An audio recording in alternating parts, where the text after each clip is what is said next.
संबंध हैं, ये एक आईने का काम करते हैं। हम जो भी हैं, जैसे भी हैं, ये संबंध हमें दिखाते हैं कि हम क्या हैं। अगर हमारे अंदर ईर्ष्या है, द्वेष है, ये लगातार प्लेज़र सीकिंग है, जो कुछ भी है,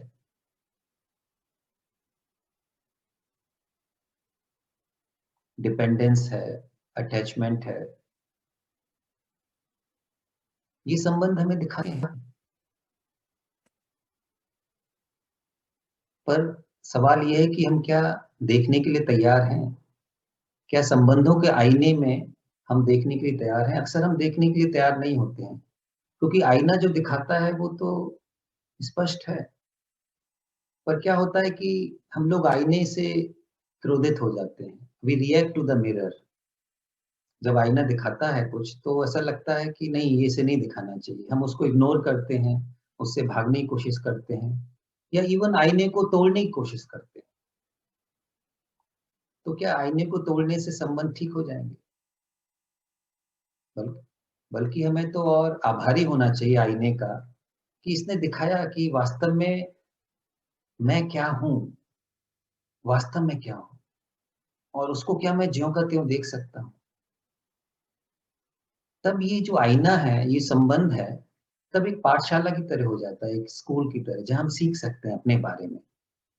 और सीखने की शुरुआत तब होती है जब हम ज्यों का त्यों खुद को देखते हैं। पर हम वह देखना चाहते हैं आईने में जो हम अपने बारे में हमने एक अपेक्षा बना ली है या दूसरे के बारे में। जो है हम उसे नहीं देखना चाहते हैं, जो होना चाहिए या नहीं होना चाहिए, उसे देखना चाहते हैं। इसीलिए हम गहराई रूप से सीखने से चूक जाते हैं, क्योंकि हम फँसे हुए हैं जो होना चाहिए, नहीं होना चाहिए। और फिर हम शिकायत करते हैं संबंधों की, नहीं, ये संबंध ठीक नहीं है, वह ठीक नहीं है। तो हम चाहे जितने संबंध बदल लें, पर वास्तविक समस्या तो वही रहेगी। यदि हम देखने को तैयार नहीं हैं, सीखने को तैयार नहीं हैं, तो आप कोई भी संबंध ले आइए, कोई भी ऑब्जेक्ट ले आइए, उसमें वही दुःख रहेगा, वही भय रहेगा, वही चिंताएँ रहेंगी।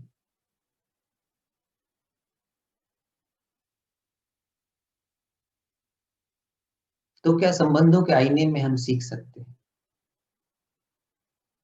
और जब हम किसी चीज़ को गहराई से समझ लेते हैं, देख लेते हैं, चाहे अपने आप को या किसी को भी, तो हम उससे मुक्त भी हो जाते हैं।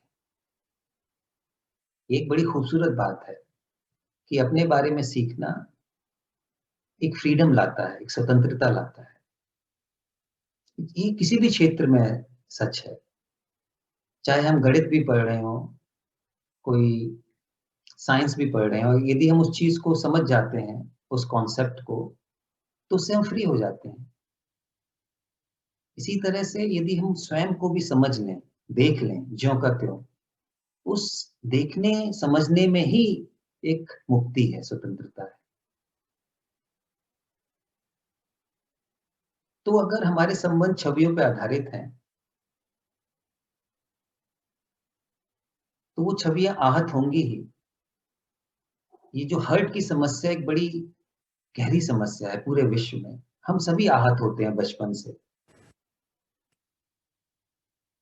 एक तो शारीरिक रूप से आहत होना होता है, उसके लिए तो हम कुछ कर सकते हैं और एक होता है मानसिक रूप से, मनोवैज्ञानिक रूप से आहत होना। ये जो मनोवैज्ञानिक रूप से आहत होना है, हर्ट होना है, आघात महसूस करना है, ये मुझे लगता है कि मानव चेतना की सबसे बड़ी समस्याओं में से एक है।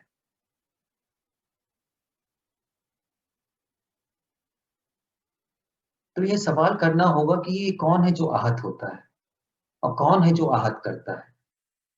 जब हम आहत महसूस करते हैं, कहाँ महसूस करते हैं? क्या इसकी शुरुआत विचारों के स्तर पर होती है? क्या इसकी शुरुआत छवियों के स्तर पर होती है? क्योंकि अगर हम देखें, तो वो छवियाँ ही आहत होना महसूस करती हैं। मैंने अपने बारे में एक छवि बनाई हुई है और कोई आकर कहता है कि नहीं, तुम तो ये नहीं हो। मैं सोचता हूँ कि मैं बहुत ही इंटेलिजेंट हूँ, सेंसिटिव हूँ। कोई आके कहता है कि नहीं, you are not intelligent, you are not sensitive. और उसी समय एक गहरे रूप से आहत होने की प्रक्रिया हो जाती है, क्योंकि मैं ये सुनना नहीं चाहता था। मैंने अपने बारे में एक छवि बनाई हुई है। कोई भी उसके विपरीत कुछ कहता है, तो ये जो छवि है, ये जो मैं है, वह आहत हो जाती है। तो मनोवैज्ञानिक रूप से ये जो छवि का मैं का आहत होना,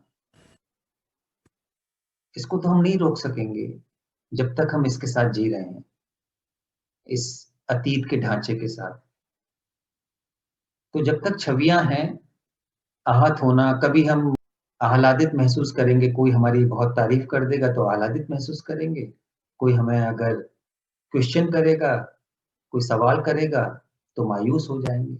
ये दोनों जो ऑपोजिट्स हैं, ये होते रहेंगे और इसी के बीच में हम लोग जिएंगे। पर वहां पर क्या वास्तविक आनंद और प्रेम है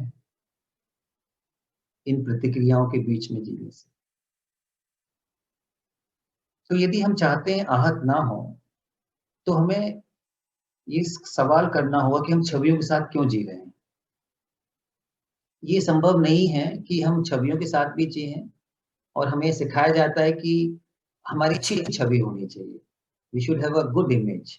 और हम सारी जिंदगी अपनी अच्छी इमेज, जो भी हमारी धारणा अच्छी इमेज की, लगे रहते हैं, क्योंकि सारा समाज, हमारे माता पिता, हमारे स्कूल्स, हमारा एजुकेशन सिस्टम इसी को एनकरेज करता है। कभी सवाल ही नहीं करता है कि भी हमें छवियों के साथ जीने की जरूरत क्या है। क्या छवि के बिना जीवन संभव नहीं है? शायद हमने सवाल ही नहीं किया है। हो सकता है कि वास्तविक जीवन तभी शुरू होता हो जब छवियां ना हो। इसको हम एक्सप्लोर तो करें, सवाल तो उठाएं। एक जगह कृष्णमूर्ति कहते हैं, the real freedom is freedom from images. वास्तविक स्वतंत्रता, वास्तविक मुक्ति छवियों से मुक्ति है। और छवियों से मुक्ति का अर्थ है कि हम अपने पूरे जो मैं है, जो मैं का ईगो का जो ढांचा है, उससे मुक्त हो गए।